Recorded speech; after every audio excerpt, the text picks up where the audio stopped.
Welcome to another chapter of our money. Today, we delve into the fascinating, but brief history of $2 national banknotes. In the midst of the Civil War, in 1863, the National Banking Act came into play.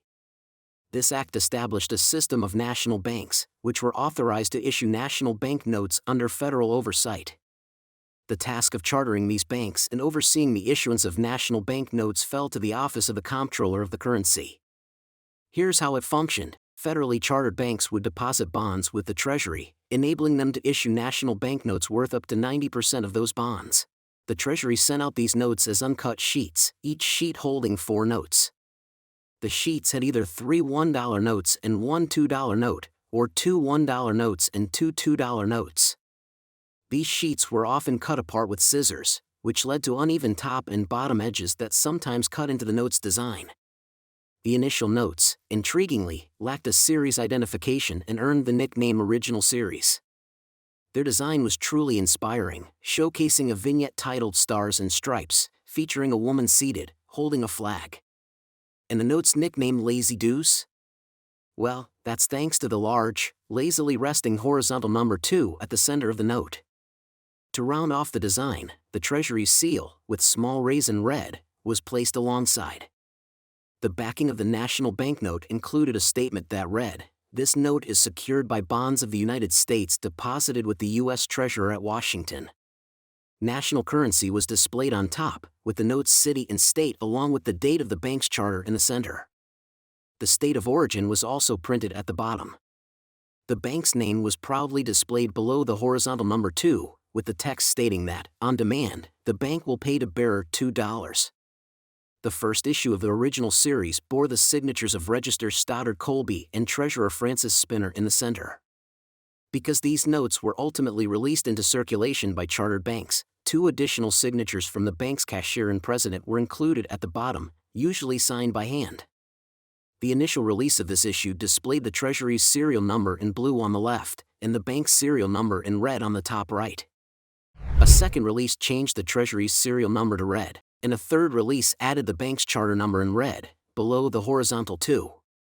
The second issue sported the signatures of Register Noah Jeffries and Treasurer Spinner. These notes could be found with or without the bank's charter number. However, this is an extremely rare note with only 5 known to exist. The final issue of the original series showcased the signatures of Register John Allison and Treasurer Spinner.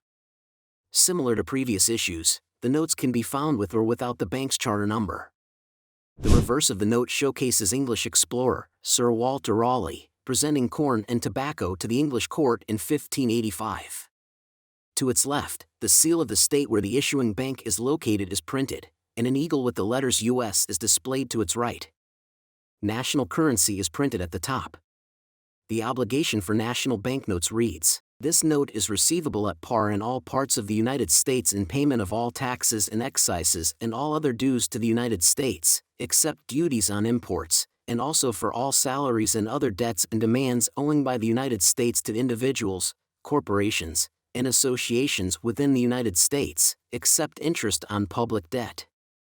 Below the image, counterfeiters are warned, counterfeiting or altering this note, or passing any counterfeit or alteration of it, or having in possession any false or counterfeit plate or impression of it, or any paper made in imitation of the paper on which it is printed, is felony and is punishable by $1,000 fine or 15 years imprisonment at hard labor, or both. The series of 1875 was the second and final series for the $2 national banknotes. The series identification was added to the right of the Stars and Stripes vignette, and an additional charter number was added, resulting in all notes in this series displaying the charter number twice. The Treasury's seal was reshaped into a round, scalloped form. The first issue of this series presented the signatures of Register Allison and Treasurer John New. Subsequent issues saw a change in Treasurer from New to Albert Wyman, and later, Treasurer James Gilfillan. The fourth and final issue then featured the signatures of Register Glennie Schofield with Treasurer Gilfillan. The reverse of the series of 1875 remained identical to that of the original series, with no changes introduced. $2 national banknotes were printed and circulated from 1865 to 1879, reaching a sum worth closely to $16 million. Even though the production of national banknotes continued by the Treasury until 1935, no more $2 notes saw the light of day. We hope you enjoyed this exploration as much as we did. Stay curious.